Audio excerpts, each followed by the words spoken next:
20 సీట్లకే నువ్వు శబాసరా పవన్ అంటే మరి నీ అమ్మ మేము అసలు సొంతం పార్టీ పెట్టి 16 నెలలు జైల్లో ఉండి 16 నెలలు ప్రజా సంకల్ప యాత్ర చేసి సోనియా గాంధీ ఎర్రకోటను ఢీకొట్టి మీ చంద్రబాబు నాయుడు ఢీకొట్టి ఒకసారి ఓడి 67తో గెలిచి 23 మంది పార్టీ మారితే చెనకకుండా బెనకకుండా మళ్ళా పోటీ చేసి 151 మందితో గెలిచి ఇప్పుడు మళ్ళా ఓడితే కూడా 11 మందితో ఉంటే కూడా మొక్కబోని ధైర్యంతో మళ్ళీ రాజకీయాలు చేస్తాను చూడు వీడు కదా మొగోడంటే.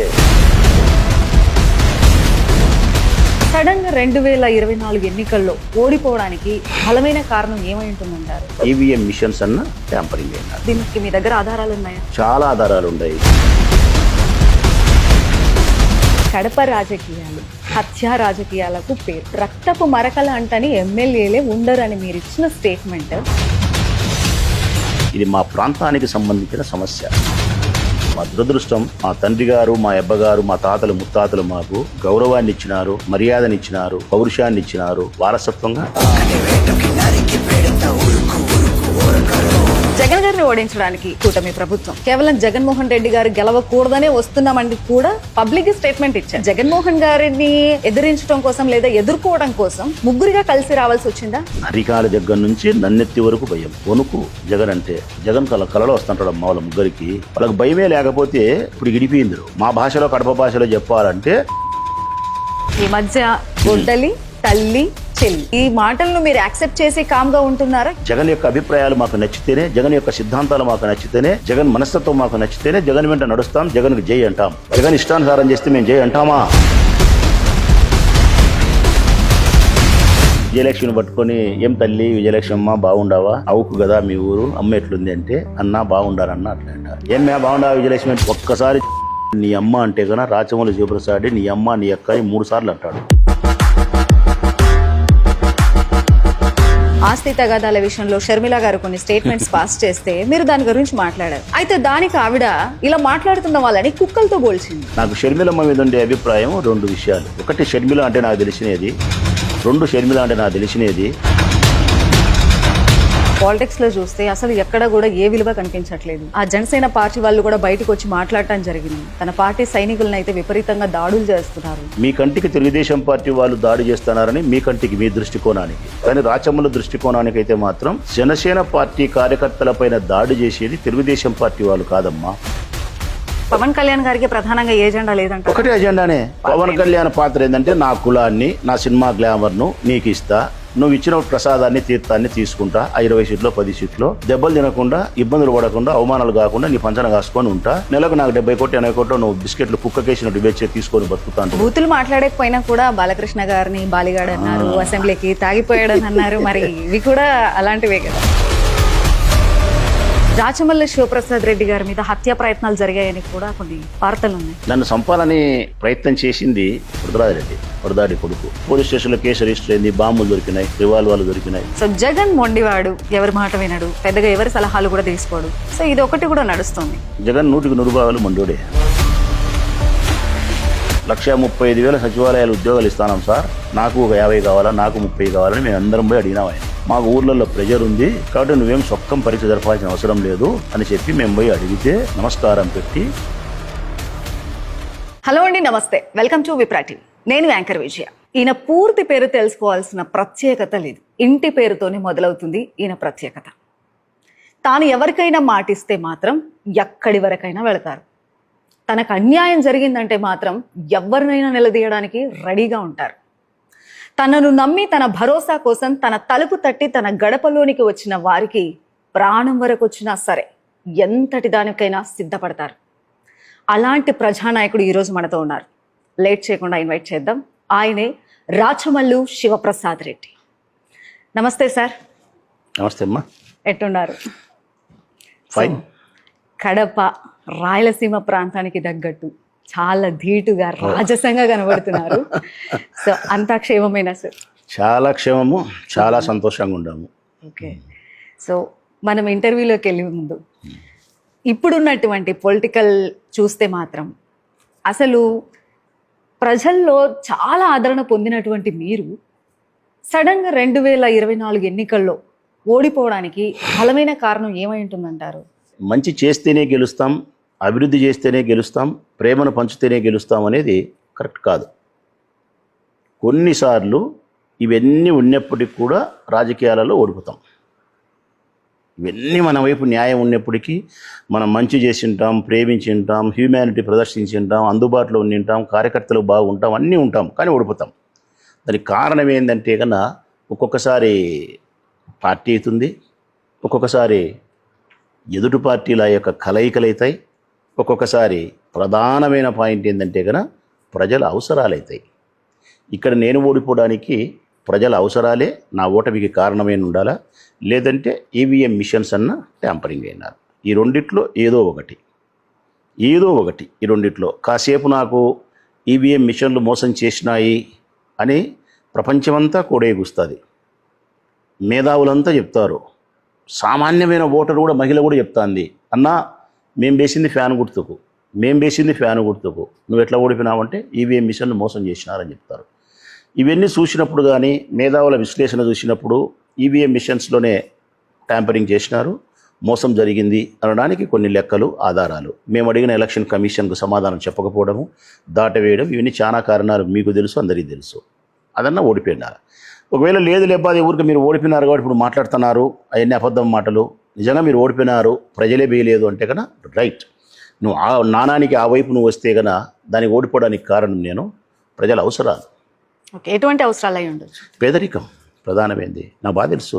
ఎందుకంటే నేను ధనవంతుల కుటుంబంలో జన్మించిన తర్వాత పేదరికమైన జీవితాన్ని అనుభవించిన, ఆ తర్వాత నేను నాయకునిగా ఎదుగుతూ వచ్చిన. కాబట్టి నాకు తెలియని డబ్బు కాదు, నాకు తెలియని కటిక దరిద్రము కాదు. నేను చూసినటువంటి దరిద్రాన్ని, నేను చూసినటువంటి డబ్బుతో కూడిన జీవితాన్ని చాలామంది చూసిండారు. ఇక్కడ నేను చెప్పేది పెద్దోళ్ళు ఎవరో వేల కోట్లు ఉండేవాళ్ళు కాదు నేను చెప్పేది. మా ప్రాంతంలో మనం అనుభవించడానికి కావాల్సిన డబ్బు ప్రకారం అయితే నేను పెద్ద కుటుంబంలో పుట్టినా, కానీ నా బాల్యం అంతా పేదరికంతోనే నడిచింది. అందుకే నాకు పేదరికం గురించి పూర్తి అవగాహన ఉంది. అందుకే ప్రజలకు అన్నిటికంటే ఏది గొప్ప విషయం అంటే కన్నా వారి అవసరం. సో ఈవీఎం ట్యాంపరింగ్ జరిగింది అని అంటున్నారు. సో దీనికి మీ దగ్గర ఆధారాలు ఉన్నాయా? చాలా ఆధారాలు ఉన్నాయి. ఈ ప్రొద్దుటూరు నియోజకవర్గము 1953లో ప్రారంభమైంది. 1953లో అప్పటి నుంచి ఇప్పటి వరకు దాదాపు 70 సంవత్సరాలైంది ఈ కాన్స్టిట్యున్సీ ఏర్పడి ప్రొద్దుటూరు నియోజకవర్గం. ఎన్నో ఎలక్షన్స్ జరిగినాయి, శాసనసభ ఎన్నికలు. ప్రతి ఎలక్షన్ను నేను డేటా తీసి ప్రపంచానికి చూపించగలిగిన. అంటే 1953 సంవత్సరంలో ఎన్ని ఓట్లు ఉన్నాయి, ఎన్ని పోలేనాయి. 1955లో మళ్ళీ ఎలక్షన్ జరిగింది, 2 ఏళ్ళకే. అప్పుడు ఎన్ని ఓట్లు ఉన్నాయి, ఎన్ని పోలేనాయి. తర్వాత 60లో, 62లో, 67లో, 72లో, 78లో, ఇట్లా నిన్నటి వరకు చూస్తే గన ప్రతి ఎలక్షన్కు ఎన్ని ఓట్లు పోలయ్యే శాతం పెరుగుతుంది అంటే గన 2000, 3000, 4000, 5000, 6000 ఓట్లు మాత్రమే పోలవుతాయి ఎక్కువ. కొన్ని సందర్భాల్లో 2000, 3000 ఓట్లు తక్కువ కూడా పోలవుతాయి. కానీ ఫస్ట్ టైం ప్రొద్దుటూరు నియోజకవర్గంలో దాదాపు 70 సంవత్సరాల తర్వాత 2024 జరిగిన ఎన్నికల్లో నా కాన్స్టిట్యున్సీలో 24,000 ఓట్లు ఎక్కువ పోలేనాయి. 24,000 ఓట్లు ఎక్కువ పోలేనాయి. అసలుకి ఇది ఇంకా అబ్నార్మల్, ఊహకందని విషయం. 5 సంవత్సరాల కిందట పోలైన ఓట్ల కంటే 5 సంవత్సరాల తర్వాత పోలైన ఓట్లు పెరిగితే 2,000 పెరగాల, 5,000 పెరగాల, 6,000 పెరగాల, మ్యాక్సిమం, అంతకంటే పెరగకూడదు. 24,000 ఓట్లు పెరిగినాయంటే ఎట్లా పెరుగుతాయి? ఇది ఎట్లా సాధ్యమవుతుంది? రెండవది, 3,500 బూతులలో అర్ధరాత్రి 2 వరకు పోలింగ్ జరిగిందంటే ఒక్క మీడియా కవర్ చేయలేదా? ఒక్క పత్రిక రాయలేదా? ఒక్క సోషల్ మీడియా యాక్టివరు పెట్టలేదా? లేదు, మేము అడిగినాము, అవన్నీ పేపర్లో చూపలేదు అబ్బా, రాయలే. 2 వరకు జరిగేది అనేది రాయలే. మేము అడుగుతున్నాం చాలాసార్లు ఎలక్షన్ కమిషను, ఆ 3,500 బూతులు ఏంటో చెప్పయ్యా అంటున్నాం మేము. ఏ ఊర్లలో ఏ బూత్ నెంబరు? ప్రొద్దుటూరులో booth number 12, booth number 92, booth number 150, అట్లా 10 బూతులా, 20 బూతులా, 50 బూతులా, 4 బూతులా నా కాన్స్టిట్యున్సీలో? అసలు నా కాన్స్టిట్యున్సీలో లేవా? 2 వరకు పోలు కాలేదా? ఈ 3,500 బూతులు ఏదో చెప్పంటే చెప్పరు. మరి ఇట్లా చాలా కారణాల దృష్ట్యా చూస్తే ప్రొద్దుటూరు నియోజకవర్గం కూడా చంద్రబాబు నాయుడు ఎన్నుకున్నటువంటి 90 నియోజకవర్గాలలో ఈవీఎం ట్యాంపరింగ్ చేసే 90 నియోజకవర్గాలలో ప్రొద్దుటూరు నియోజకవర్గం కూడా ఉంది. ఎందుకంటే వైఎస్ఆర్ కాంగ్రెస్ పార్టీకి ఎక్కువ బలం ఉండేది రాయలసీమ, నెల్లూరు, ప్రకాశం, గుంటూరు ఇట్ల వరకు. ఆ తర్వాత కొంత అటు ఇటు వేరే క్యాస్ట్ బేస్ రకరకాల కారణాలతో ఇబ్బందులు జరగచ్చు. ఇక్కడంతా ఆ పరిస్థితి లేదు, స్వతహాగా ఆయనకు బలం ఉంది. అందుకే ఇక్కడ మేము గెలుస్తాం కాబట్టి ఇక్కడ ఆయన మోసం చేసినాడు. ఆ మోసానికి నేను కూడా బలైంట. సో ఈవీఎం మిషన్ల ద్వారా రాచమల్లి శివప్రసాద్ రెడ్డి ఓడిపోయింటాడు. లేదంటే కనుక రాచమల్లి మంచివాడనే అభిప్రాయం, ప్రేమ నా ఊరి ప్రజలకు ఉన్నప్పటికీ కూడా వాళ్ళ పేదరికం, చంద్రబాబు నాయుడు చెప్పిన అబద్ధాల వలన రేపొద్దున చంద్రబాబు నాయుడు వస్తే 4,000 పెన్షన్ వస్తుంది. చంద్రబాబు నాయుడు వస్తే మన ఇంట్లో ఆడపిల్లలు ఎంతమంది ఉంటే అంతమందికి 1,500 వస్తుంది. లేకుంటే 50 ఏళ్ళకే పెన్షన్ వస్తుంది. అమ్మఒడి అందరికీ వేస్తాడు. రైతులకు 26,000 ఇస్తాడు. ఇట్లా చాలా చెప్పినాడు అబద్ధాలన్నీ. ఉద్యోగస్తులకు చెప్పే అబద్ధాలు ఉద్యోగులు చెప్పినాడు. నిరుద్యోగ భృతి 3,000 చెప్పినాడు. 20 లక్షల ఉద్యోగాలు చెప్పినాడు. ఇట్లా ఏమేమి కావాలనో పేదవారికి అవన్నీ చెప్పినాడు. సో ఇప్పుడు మీరు మాట్లాడిన పాయింట్స్ అన్నీ కూడా చంద్రబాబు పరిపాలనకు వెన్నుపోటుకు 2 సంవత్సరాలంటూ కూడా కార్యక్రమాన్ని నిర్వహించారు. సో నిన్న వైసీపీ కార్యకర్తలు, లీడర్స్ అందరూ కూడా ఈ కార్యక్రమం చేశారు. సో వెన్నుపోటుకు 2 ఏళ్ళు అనే అంశంలో ప్రధానమైన కారణాలు ఏమంటారు? ప్రజలకు వెన్నుపోటు పొడిచిన ఈయన చంద్రబాబు నాయుడు గారు. సో అందులో ప్రధాన అంశాలు మీరు చెప్పాలంటే ఏం చెప్తారు? ప్రొద్దుటూరు నుంచి నేను అడిగినా నిన్న కూడా ఏమని, మీరు విజయోత్సవ సభ జరుపుతున్నారు తిరుపతిలో 12వ తారీఖున. 12వ తారీఖున రాష్ట్ర వ్యాప్తంగా మేము నిరసన, మీ ప్రభుత్వం విఫలమైంది, 2 సంవత్సరాలు ప్రజలకు వెన్నుపోటు మీరు పొడిచినారు అని చెప్పి మేము చేస్తున్నాం. మా మాటను పక్కన పెట్టండి, వాళ్ళ మాటను పక్కన పెట్టండి. మీ ఛానల్ ద్వారా విప్రా ఛానల్ ద్వారా నేను ప్రజలను అడుగుతా ఉన్నా. మీ ఛానల్ ద్వారా ప్రజల తరఫున అడుగుతా ఉన్నా. ఎవరిని? ప్రజల్ని అడుగుతా ఉన్నా. ఏమని? అయ్యా మా ఇద్దరిని పక్కన పెట్టండి, ప్రజలారా మీరే తీర్పు చెప్పండి. ఈ 2 సంవత్సరాల పాలనలో విజయోత్సవ సభ జరుపుకునే నైతికత చంద్రబాబు నాయుడుకు, కూటమికి ఉందా లేదా? నిరసన చేసే అధికారం మాకు ఉందా లేదా? నిరసన చేయాల్సిన ఆవశ్యకత మాకుందా లేదా? అంటే మీకు ఇవ్వాల్సిన, మీకు చెప్పిన సంక్షేమ పథకాలను, మీకు ఇస్తానన్న అభివృద్ధిని ఆయన ఇచ్చి ఉంటే మేము నిరసన చేసే ఆవశ్యకత మాకు లేదు. అప్పుడు మేము చేస్తే గన తప్పుడు మనుషులు. మీకు ఇస్తానన్నటువంటి సంక్షేమాన్ని, మీకు ఇస్తానన్నటువంటి అభివృద్ధిని, మీకు ఇచ్చిన మాటను నిలబెట్టుకోకుండా నీటి మూట చేసినప్పుడు మీ తరపున మేము నిరసన వ్యక్తం చేసే హక్కు మాకు ఉంది అని మీరు అనుకుంటే మేము చేసినది కరెక్ట్. అందులో భాగంగా ఏ ఎన్నికల మేనిఫెస్టోను పొందుపరిచినావో ఓ రాజకీయ పార్టీగా అది చేయాలి కదా. అది ఏం చెప్పినావు నువ్వు? ప్రతి ఆడపిల్లకు 18 సంవత్సరాలు నిండితే 59 సంవత్సరాల వరకు 1,500 రూపాయలు మీ అకౌంట్లో 1వ తారీఖున వేస్తా. ఎంతమంది ఉంటే అందరికీ వేస్తా. ఇంకా నీకు వీలుంటే కనండి. ఇచ్చినావా? ఇది ఈయనప్పుడు నిన్ను ప్రశ్నించే అధికారం ప్రజలకు లేదా? ప్రజలు నేరుగా వచ్చి ప్రశ్నిస్తారా? లేకుంటే ప్రజల యొక్క భావాన్ని రాజకీయ పార్టీ గొంతు చేసుకొని ప్రశ్నిస్తుందే? ఎక్కడైనా ప్రజాస్వామ్యంలో ప్రజల యొక్క అభిప్రాయాన్ని మరో రాజకీయ పార్టీ, ప్రతిపక్ష రాజకీయ పార్టీ తన గొంతులో నుంచి వినిపిస్తుంది. భావం మాత్రం ప్రజలది, స్వరం మాత్రం మాది. అయితే గత 2 సంవత్సరాలుగా వైసీపీ పార్టీ లీడర్స్ కామ్గా ఉన్నట్లు అనిపిస్తోంది. ఈ 2 సంవత్సరాలు చంద్రబాబు యొక్క పరిపాలనకు వెన్నుపోటుకు 2 సంవత్సరాలన్న తర్వాత ఇప్పుడు జగన్ గారు ఏదైతే ఈ కార్యకర్తలకి, లీడర్స్కి అందరికీ మీటింగ్ పెట్టిన తర్వాత, అనౌన్స్ చేసిన తర్వాత ఇప్పుడు యాక్టివ్ అయ్యారు. అంటే ఈ 2 సంవత్సరాలు మీకు కనిపించలేదా ప్రజల యొక్క కష్టాలు? వాళ్ళు ఇచ్చినటువంటి దొంగ హామీలకు బలవుతున్న ప్రజల కష్టాలు మీకు ఇంతవరకు కనిపించలేదా? ఎక్కడైనా మీరు ఒకసారి బాగా గమనిస్తే భారతదేశంలో ఏ రాష్ట్రంలో అయినా ఒక రాజకీయ పార్టీ ఓడిపోయిన తర్వాత, మరో రాజకీయ పార్టీ గెలిచిన తర్వాత, ఓడిపోయిన రాజకీయ పార్టీ గెలిచిన రాజకీయ పార్టీకి తక్కువలో తక్కువ అంటే 1 ఇయర్ అవకాశం ఇస్తుంది. ఏమని?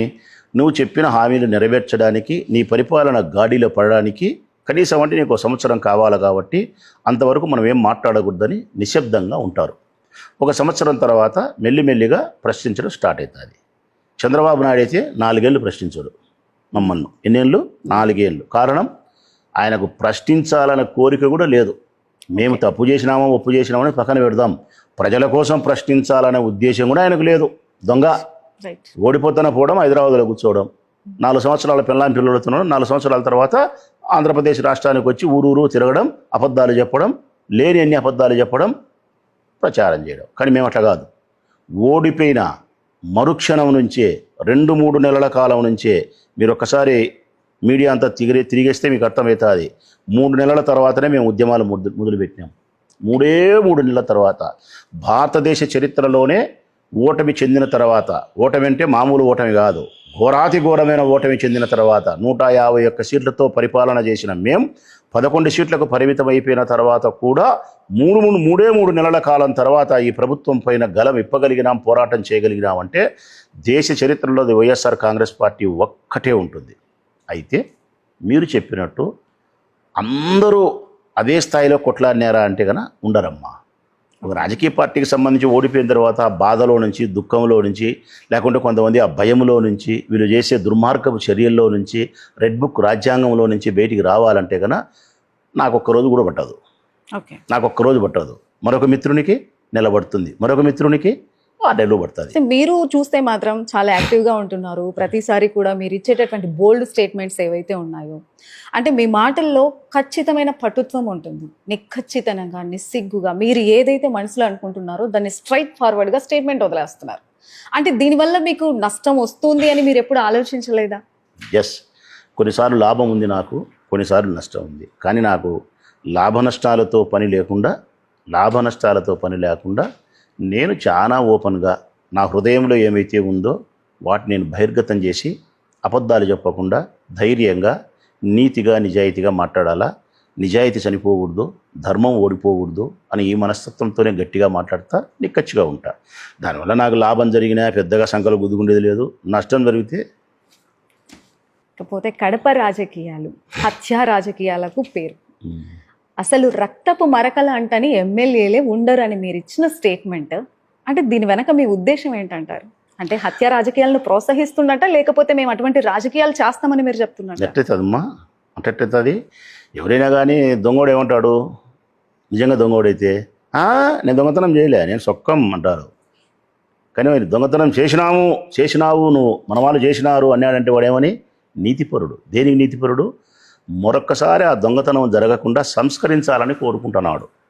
ఆ దొంగతనము జరగకూడదు, సంస్కరించాలని కోరుకుంటానని అర్థం. ఇక్కడ కూడా ఏంటంటే కనుక ఇది రాజకీయాలను పక్కన పెడితే ఇది మా ప్రాంతానికి సంబంధించిన సమస్య, మా రాయలసీమకు సంబంధించిన సమస్య. ఎందుకు?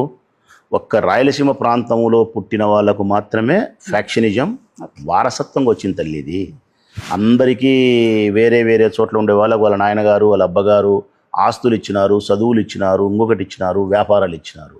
మా దురదృష్టం, మా తండ్రి గారు, మా అబ్బగారు, మా తాతలు ముత్తాతలు మాకు గౌరవాన్ని ఇచ్చినారు, మర్యాదని ఇచ్చినారు, పౌరుషాన్ని ఇచ్చినారు. వారసత్వంగా ఇది కూడా గాలబెట్టినారు. కారణం, నమ్మిన మనిషి కోసమో, నమ్మిన సిద్ధాంతం కోసమో, మనల్ని నమ్మి ఒక మనిషి ఉంటే వాని కోసం ఎందాకైనా ప్రయాణం చేసే ప్రయత్నంలో కత్తులు దుయ్యడము, అంతే. దీనివల్ల మేము ఆ స్థితి లేకపోయినారు. కానీ నేనేం చెప్తున్నామన్నంటే కనుక ఇది మా ప్రాంతానికి సంబంధించిన సమస్య. గతంలో మా పూర్వీకులు చేసిన తప్పును మేము చేయకూడదు. మా దగ్గరికే పులి స్టాప్ అయిపోయి మా తర్వాత వచ్చే జనరేషన్, మా పిల్లలు ఎవరైతే ఉండారో వాళ్ళు రాజకీయాలలో కానీ, వ్యాపారాలలో కానీ, జీవితాలలో కానీ ఈ ఫ్యాక్షన్ అనే ఈ పడగనీడలో వాళ్ళు ఉండకూడదు. ఈ రాయలసీమ రక్తంతో భూమి తడవకూడదు. నీళ్లతోనే తడవాలా, అక్షరాలతోనే ముద్దాడాలా. ఈ రాయలసీమను విద్యకే ప్రాధాన్యత ఇవ్వాలా. అందరూ ఫ్యాక్షన్ వైపు కాకుండా ఫ్యాషన్ వైపే ప్రయాణం చేయాలా. అంటే నిజాయితీగా నేను చెప్తాను ఏమని, మనందరం కాకపోయినా మన అబ్బగారు, మన నాయనగారు చేసిన తప్పులకు మనంతా బలైనాం నాయన, ఇక మనమైనా మానుకున్నాం రా స్వామి, మన పిల్లల కన్నా మంచి జీవితాన్ని ఇస్తాము. ఓ తెలుగుదేశం పార్టీ నాయకులారా, ఓ వైఎస్ఆర్ కాంగ్రెస్ పార్టీ నాయకులారా, మనందరం పౌరుషం గడ్డలో పుట్టినటోళ్ళమే కాబట్టి మన పరువు కోసం, మన ఆధిపత్యం కోసం, మరొక దానికోసం మనం కొట్లాడుకొని కత్తులు దూసి మన చేతులు రక్తంతో తడిచినాయి. ఇంకా వద్దు, ఈ చేతులు రక్తంతో తడవద్దు, బాగున్నాం అని చెప్తాను. మీ తండ్రి గారికి, మీ తాతగారికి ఈ మరకలు అంటాయంటారా? ఈ ఇంట్లో ఉండే ఏ ఒక్కరికి కూడా రక్తపు మరక కాదు కదా. అసలు వారికి వాళ్ళ బలమే హ్యూమానిటీ, వాళ్ళ బలమే జ్ఞానం. ఈ రెండే వాళ్ళ బలం. వాళ్ళకు ఇంకొక మాట కూడా చెప్పాలంటే, నీకు నిజాయితీగా మాట్లాడాలంటే రాజకీయాలంటే అసహ్యం. ఓకే, మరి రాచమల్లి శివప్రసాద్ రెడ్డి గారి మీద హత్య ప్రయత్నాలు జరిగాయని కూడా కొన్ని వార్తలు ఉన్నాయి. అది ఎంతవరకు నిజం? 2009లో నేను వరదరాజిరెడ్డిని ఓడించడానికి ప్రధానమైన కారణమేనే. ఆయన ప్రత్యర్థి లింగారెడ్డిని గెలిపించడానికి నేనే ప్రధానమైన భూమిక పోషించిన. ఆయనతో తీవ్రంగా నేను ఆయన సిద్ధాంతాన్ని వ్యతిరేకించి కొట్లాడినా. సో ఎప్పుడు ఓడిపోని వరదరాజిరెడ్డిని ఓటమికి కారణం కావడం, భవిష్యత్ కాలంలో నేను ఆయనకు ప్రత్యర్థి అవుతాను, భవిష్యత్ కాలంలో నేను నాయకుని అవుతాను, ఒక్కటే కారణమే, వేరే కారణం ఏమీ లేదు. ఓడించినాడు నన్ను, భవిష్యత్ కాలంలో ఇతను లీడర్ అవుతాడు, నాకు ప్రత్యర్థి అవుతాడు. అని చెప్పి బ్రహ్మంగారు కాలజ్ఞానాన్ని ముందుగానే రచన చేసినట్టు వరదరాజిరెడ్డి గారు నన్ను ముందుగానే గుర్తించినారు. మా నాయన మా అమ్మ గుర్తించకపోయినా ఆయన గుర్తించినాడు. ఏమని? నేను కాబోయే నాయకుడిని గుర్తించినాడు, కాబోయే ఎమ్మెల్యేలని చెప్పి గుర్తించినాడు. నన్ను కనుక్కోలేనప్పుడే వరదాడి నన్ను కనుక్కున్నాడు. చాలా గొప్ప సంగతి అది. కనుక్కొని నన్ను చంపేయాలని ప్రయత్నం చేసినాడు. ఇంత స్ట్రైట్గా ఇప్పుడు ఈ స్టేట్మెంట్ పాస్ చేస్తున్నారు, నన్ను వాళ్ళు చంపడానికి ప్రయత్నం చేశారని. ఇంత ధైర్యంగా మీరు వాళ్ళ మీద ఈ ఆరోపణలు చేయడానికి మీ దగ్గర ఆధారాలు ఉన్నాయమ్మా. పోలీస్ స్టేషన్లో కేసు రిజిస్టర్ అయింది, బాంబులు దొరికినాయి, రివాల్వర్లు దొరికినాయి. దొరికిన వాళ్ళందరూ చెప్పినారు. రాచమల్లుపై హత్యా ప్రయత్నానికి మాకు 50 లక్షలు డబ్బులు ఇచ్చినారు వరదరాజిరెడ్డి, వరదాడి కుమారుడు కొండారెడ్డి అని చెప్పి. వాళ్ళంతా ధర్మవరానికి సంబంధించిన వాళ్ళు, బాగేపల్లికి సంబంధించిన వాళ్ళు, కిరాయి హత్యలు చేసేవాళ్ళు. వాళ్ళతో నేను మాట్లాడినా. నన్ను సంపనీకి ప్రయత్నం చేసిన వాళ్ళు ఎవరైతే ఉండారో జైలుకి పోయి వాళ్ళతో మాట్లాడినా నేను.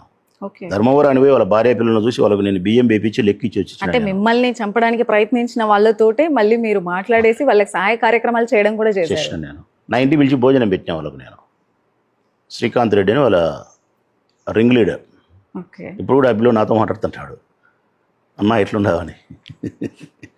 నా ఇంటిని భోజనం పెట్టి ఆ పిల్లోనికి కారు ఎక్కించి పోయేటప్పుడు చెప్పినా నేను. ఎప్పుడే కానీ జీవితంలో ఒక మనిషి ఎలా సాధ్యమవుతుంది మీకు అసలు? అంటే ఒక వ్యక్తి మనం శత్రువు అని తెలిసిన వాడే, సో వాడు కనపడితేనే కోపం వస్తుంది కొంతమందికి చంపాలనే కసి వస్తుంది. మీరెలా మీ మీద హత్యా ప్రయత్నం జరిగిన వాళ్ళకి ఇంటికి పిలిచి మరీ అన్నం పెట్టడం అన్న విషయం? నన్ను చంపాలని ప్రయత్నం చేసింది ఆ కిరాయి హంతకులు కాదమ్మా, వరదరాజిరెడ్డి, వరదాడి కొడుకు. వీళ్ళు కేవలం డబ్బు కోసం చేసిన వాళ్ళు. ఉద్దేశం వీళ్ళది కాదు. ఉద్దేశం నన్ను నరికిన గొడ్డలిదే నేరము, ఆ గొడ్డల్ని పట్టుకునే చేతిదే. దేన్ని తల్లి? చేతిది తల్లి, గొడ్డలి కాదు. గొడ్డలేమో తల్లి నా చేతిలో ఉంటే నీ మీద ప్రయోగం చేస్తా, నీ చేతిలో ఉంటే నా మీద ప్రయోగం చేస్తావు. కాబట్టి గొడ్డలి తప్పు కాదు, చేతి తప్పు. ఇక్కడ గొడ్డలి కిరాయంతకులు, చెయ్యి వరదరాజిరెడ్డి, కొండారెడ్డి. కాబట్టి నాకు వాళ్ళ మీద జాలి కలిగింది. డబ్బు కోసం ఆటవికంగా ఒక మనిషి మరొక మనిషిని చంపడం అంటే ఎంత నాగరికమైన చర్యల్లో ఉండాలని చెప్పి వాళ్ళ పట్ల నాకు జాలే కలిగింది తప్ప మరొకటి లేదు. గొప్ప మనసుతో ఆలోచించగలిగిన నా ఇంటికి పిలిచిన ఆ శ్రీకాంత్ అనే అబ్బాయిని నా ఇంట్లో కలిసి భోజనం నేనే కలిసి భోజనం చేసినాం. నేను మా అన్న పిల్లోడు అందరూ. ఆ పిల్లలతో 3-4 గంటలు మాట్లాడినా, చెప్పినా. నాతో ఫోన్ టచ్లో ఉండు శ్రీకాంత్ అని చెప్పి. ఒక రాజకీయ నాయకునికి ఇది ఎలా సాధ్యపడుతుందనే ఒక సందేహం ఉంటూనే, బట్ మీరు చేసిన దాన్ని బట్టి చూస్తే నిజంగా మీరు వాళ్ళని పరామర్శించడం, వాళ్ళని చూడటం, వాళ్ళకి ఇంటికి పిలిచి భోజనం పెట్టడం అన్నది నిజంగా గొప్ప విషయం. నిజం తల్లి, ఇది నా తల్లిదండ్రుల సాక్షిగా నిజం. నా ఇంటికి పిలిచి భోజనం పెట్టిన శ్రీనాథ్. అంటే అంత మంచి బ్యాక్గ్రౌండ్ నుండి వచ్చిన మీరు ఇలా ఫైటర్గా మారడానికి బలమైన కారణం ఏదైనా ఉందంటారా? రాజకీయాల్లోకి రావడానికి నాకు చిన్నప్పటి నుంచి అది చైల్డ్హుడ్. అంటే నాకు 3వ తరగతి 4వ తరగతి నుంచి జ్ఞాపకం ఉంది నాకు. అంతకుముందు నీకు గుర్తుండదు, నాకు గుర్తుండదు. నీకైనా అంతే కదా. ఒక 8 ఏళ్ళ నుంచి నీకు గుర్తుంటుంది. నాకు అంతే 8-9 ఏళ్ళ. నేను 3rd క్లాస్ 4th క్లాస్ మా ఊర్లో. అప్పటి నుంచి నాకు గుర్తుంది. నాకు అప్పటి నుంచి లీడర్షిప్ క్వాలిటీస్ ఉన్నాయి. అంటే ఎవరి నుండి చూసి ఇన్స్పైర్ అయ్యారా, లేకపోతే మీకు కలిగిన? నాకేనమ్మా. మా ఇంట్లో మా అమ్మ స్వీట్స్ చేస్తే అమ్మకు తెలియకుండా తీసుకొని స్కూల్కి పోవడం, స్కూల్లో నాతో జట్టుగా ఉండే పిల్లలకి ఇవ్వడం, వాడు నా సైడ్ రాకుంటే వానికి నువ్వు నా సైడ్ వస్తే ఈ కజ్జికాయ ఇస్తానడం చిన్నప్పటి నుంచి. తర్వాత వాళ్ళ కోసం మళ్ళీ 6th 7th 9th అట్లా క్లాస్ లీడరు, ఇంటర్మీడియట్. అంటే చిన్నప్పటి నుంచి లీడర్షిప్ క్వాలిటీస్ ఉన్నాయి నా బ్లడ్లో. ఎందుకో వచ్చినాయి మరి, మా వాళ్ళకు లేదు కానీ నాకు ఒక్కనికి ఎందుకు వచ్చింది. చిన్నప్పుడు నన్ను అడిగితే నేను చెప్పేవాడిని. నాకు ఒక 16 ఏళ్ళు 17 ఏళ్ళు వచ్చిన తర్వాత నువ్వేమవుతావు అని అడిగితే కానీ చెప్పేవాడిని, లీడర్ కావాలా అని. సామాన్య ప్రజల కోసం బ్రతకాలా, పేదవాళ్ళ కోసం జీవించాలా, పేదరికంలో ఉండే మనుషుల కోసమే ఉండాలా, వాళ్ళతోనే బాగుంటుంది లైఫ్, ధర్మం ఉండేవాని వైపు నిలబడాలా, అటువంటి విషయాల వైపు నాకు చిన్నప్పటి నుంచి కొద్దిగా ఆసక్తి. కొద్దిగా నాకు కారణం కూడా అట్లా నేను తయారయ్యేదాన్ని కూడా ఏంటంటే మా అబ్బా ప్రతిరోజు మాకు ఒక కథ చెప్పేవాడు. మా అబ్బా నాకు మా అన్నకు కాలు విసికేవాళ్ళం. మా అబ్బకు ప్రతిరోజు 7 గంటలప్పుడు రాత్రి పల్లెలో 7కి నిద్రపోయేవాళ్ళు. రోజు ఒక కథ చెప్పేవాడు మా అబ్బా మాకు. ఎప్పుడు ఆయన మాకు దయ్యాల కథలు కానీ, పిరికి వాళ్ళ కథలు కానీ, చెడ్డవాళ్ళ కథలు కానీ మా అబ్బా చెప్పలే. ఎప్పుడు చూసినా మాకు శివాజీ గురించి చెప్పినాడు, రాణా ప్రతాప్ సింగ్ గురించి చెప్పినాడు, లేకుంటే గాంధీ మహాత్మ గురించి చెప్పినాడు, లేకపోతే దేశం గురించి చెప్పినాడు, సోల్జర్స్ గురించి చెప్పినాడు, లేకుంటే రైతు గురించి చెప్పినాడు, లేకుంటే ఎస్సీ ఎస్టీలను అట్లా చూడడం తప్పు అని చెప్పినాడు, శుభ్రంగా ఉంటే మనుషులందరూ ఒకటే అని చెప్పినాడు, దయ్యాలు లేవని చెప్పినాడు, ధైర్యంగా ఉండాలని చెప్పినాడు, సమస్యలతో కొట్లాడాలని చెప్పినాడు. చిన్నప్పటి నుంచి భారతం చెప్పినాడు, భాగవతం చెప్పినాడు, రామాయణం చెప్పినాడు, రావణాసుడు ఎవరు, వాళ్ళు ఎవరు, ఇంకొకరు ఎవరు, భారతంలో ఎన్ని పాత్రలు ఉన్నాయి అన్ని పాత్రలు నేను చెప్పగలుగుతా. ఇవన్నీ ఎవరు చెప్పినాడంటే మా అబ్బాయి చెప్పినాడు. ఎప్పుడు చెప్పినాడు అంటే జస్ట్ నాకు 9-10 ఏళ్ళు ఉన్నప్పటి నుంచి చెప్తా వచ్చినాడు. సో అవి ఇన్స్పిరేషన్ గా తీసుకొని మీరు ఆ లక్షణాలు అక్షరాలు. మీ ప్రత్యర్థులు అంటే సీనియర్ మోస్ట్ మీకంటే సీనియర్స్ అయినప్పటికీ కూడా 2019 ఎలక్షన్స్లో వాళ్ళని తిప్పికొట్టడానికి మీరు ఉపయోగించిన బ్రహ్మాస్త్రం ఏంటంటారు? 2019లో నేను గెలవడానికి ప్రధానమైనటువంటి కారణం చంద్రబాబు నాయుడు ప్రభుత్వం పట్ల తీవ్రమైనటువంటి వ్యతిరేకత ప్రజల్లో ఉండడం. 2014 నుంచి 19 వరకు నేను ప్రతిపక్ష పార్టీ ఎమ్మెల్యే గుండా చంద్రబాబు నాయుడు గవర్నమెంట్లో ఉన్నాం. ఆ 5 సంవత్సరాల కాలంలో ఆయన చెప్పిన వాగ్దానాలు ఏమైతే ఉన్నాయో అవన్నీ నెరవేర్చకపోవడం వల్ల ప్రజా వ్యతిరేకత వచ్చింది కాబట్టి మేము సులభంగా గెలవగలిగినాం. 2019లో నేను ప్రత్యేకంగా ఒక వ్యూహంతో పోయి గెలిచిన విధానం అయితే ఏమీ లేదు. 2014లో అయితే మాత్రం కొంత మా పార్టీ బలము, నా క్యారెక్టరు, నేను కష్టపడిన విధానం వీటితో గెలిచిన. 19లో అయితే మాత్రం కాదు. చంద్రబాబు నాయుడు యొక్క చెడ్డ పనులు, జగన్ మీద ఈ ప్రజలకు ఉండే నమ్మకం. సో చాలా ఈజీగా మీరు ఆ ప్రభుత్వం పట్ల ఉన్నటువంటి వ్యతిరేకతను మిమ్మల్ని చాలా ఈజీగా గెలిపించారు. ఆ ప్రభుత్వం పట్ల ఉండే వ్యతిరేకత, జగన్ పట్ల ఉండే నమ్మకం. జగన్ ఖచ్చితంగా ఇది చేస్తా అంటున్నాడు, చూద్దాం ఈ పిల్లోనికి ఒక అవకాశం ఇస్తాం అని ప్రజలు కోరుకోవడం. 2024లో ఆ నమ్మకం ఎందుకు నిలబెట్టుకోలేకపోయారు? 2024 చెప్తే కదమ్మా, ప్రజల యొక్క అవసరాలను, పేదరికాన్ని ఆసరాగా చేసుకొని నీకు కేజీ బంగారు ఇస్తా అంటున్నాడు ఆయన, ఇంటి మీద హెలికాప్టర్ దించుతా అంటున్నాడు ఆయన. ఏం చేస్తారమ్మా ప్రజలు? ఏం చేస్తారు ప్రజలు? నీకు తెలుసో తెలియదో, పేదరికంలో ఉండేటప్పుడు ఒక 1000 రూపాయలు అవసరం ఉంటే గనా ఆ 1000 రూపాయలు మనము ఒక 5 కిలోమీటర్ల దూరంలో ఉండే మనిషి మనకు అప్పిస్తానని చెప్తే గనా 5 కిలోమీటర్లు పోయి ఒక 5 గంటలు వెయిట్ చేయాల్సిందే చేసి 5 గంటల తర్వాత వాడు ఇవ్వకపోతే గనా ఒక నిట్టూర్పు ఈడ్చి ఉత్తకాలను ఈడ్చుకుంటా మళ్ళీ ఇంటికి వచ్చి ఇంట్లోకి వచ్చేదానికి అన్నం లేకపోతే ఇది అవసరం. అందుకే నేను ఏం చెప్తానంటే, మనిషి జీవితంలో అన్నిటికంటే శక్తివంతం ఏంది అని అడిగితే రాచమూలను అవసరం. ఓకే. మనిషిని బలహీనపరిచేది ఏదంటే అవసరం. మనిషిని దిగజార్చేది ఏది అంటే అవసరం. బట్ 2024 ఎన్నికల్లో మరి అబద్ధ హామీలు ఇచ్చిన గెలిచారని చెప్తున్నటువంటి చంద్రబాబు నాయుడు గారు ప్రజలు గుడ్డిగా నమ్మడానికి ఏంటి అసలు? అంటే దీని పట్ల మీరెందుకని ఇది నిజమా కాదని చెప్పే ప్రయత్నం చేయలేకపోయారు? అంటే ఎలక్షన్స్ క్యాంపెయిన్ అటు జరుగుతున్నాయి, ఇటు జరుగుతున్నాయి. సో మీరు అబద్ధపు హామీలు ఇవ్వడానికి ఆలోచించారు. అంటే గతంలో జగన్మోహన్ రెడ్డి గారిని కూడా అడిగారు. సో ఇలా ఎక్స్పెక్ట్ చేస్తున్నారు జనాలు, మనం కూడా ఇలాంటి హామీలు ఇవ్వమంటే ఇవన్నీ అయ్యేవి కాదు కాబట్టి నేను ఇలాంటి అబద్ధాలు చెప్పలేను అని చెప్పిన సందర్భాలు ఉన్నాయి.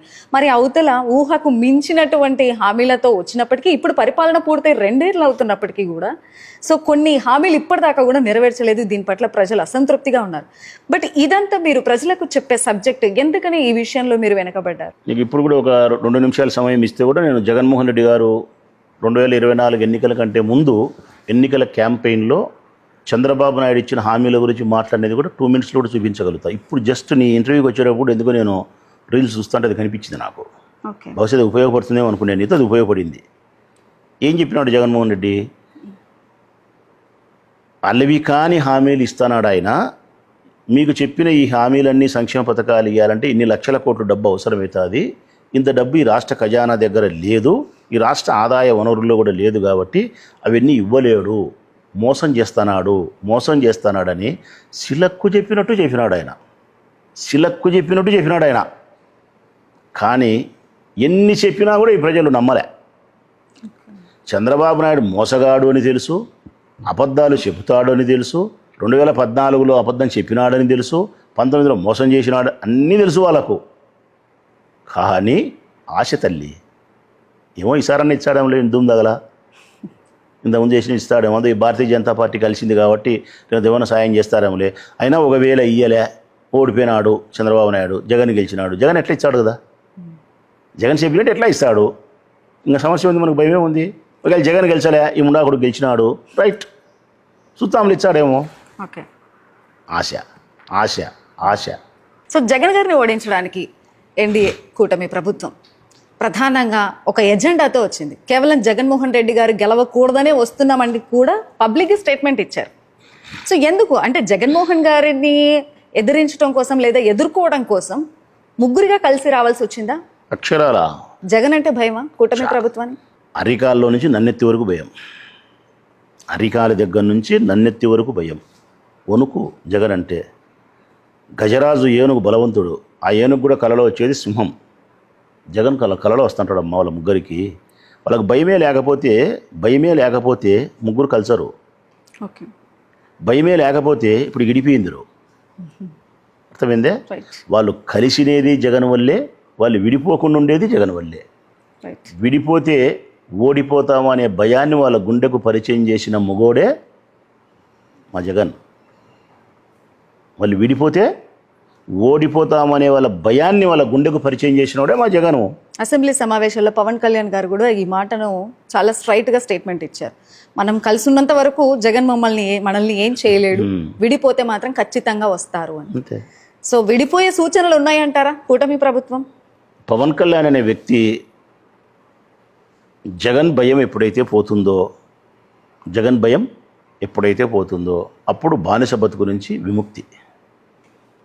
జగన్ భయం ఉన్నంత వరకు పవన్ కళ్యాణ్ కట్టు బానిస చంద్రబాబు నాయుడుకు. నేను ఆయన బానిస బతుకు నుంచి విముక్తి కావాలని చెప్పి పరమేశ్వరుని ప్రార్థిస్తాను. ఎందుకు బానిస అని అంటున్నారు? అంతే కదమ్మా. నా జెండా నీ కాళ్ళకాడ పెడతా, నీ పల్లకి నా భుజాలపైన మోస్తా, నా కులాన్ని నీకు దారాదత్తం చేస్తా. ఇదే కదా పవన్ కళ్యాణ్ చంద్రబాబు నాయుడు చెప్పింది. పవన్ కళ్యాణ్ గారికి ప్రధానంగా ఏజెండా లేదంట. ఒకటే ఎజెండానే, ఏమీ లేదు. ఒకటే ఎజెండానే. నా ఉనికిని నేను కాపాడుకోవాలంటే కన్నా నేను చంద్రబాబు నాయుడుతోనో బీజేపీతోనో జగన్తోనో ఎవరితోనో కలిసే కానీ అంటే మా భాషలో కడప భాషలో చెప్పాలంటే నువ్వు నిలబడాలంటే నీకు ఖచ్చితంగా 2 సంకలలేకి ఊతకర్రలు కావాలా. ఒక ఊతకర్రతో కూడా నువ్వు లేలేవు. అందుకే ఒక పక్క బీజేపీ అనే ఊతకర్ర సంఖలో పెట్టుకున్నావు, ఓ పక్క చంద్రబాబు నాయుడు పెట్టుకొని లేచినావు. ఆడికి 7 ఇచ్చే నీ ముఖానికి 20 సీట్లు 175కు.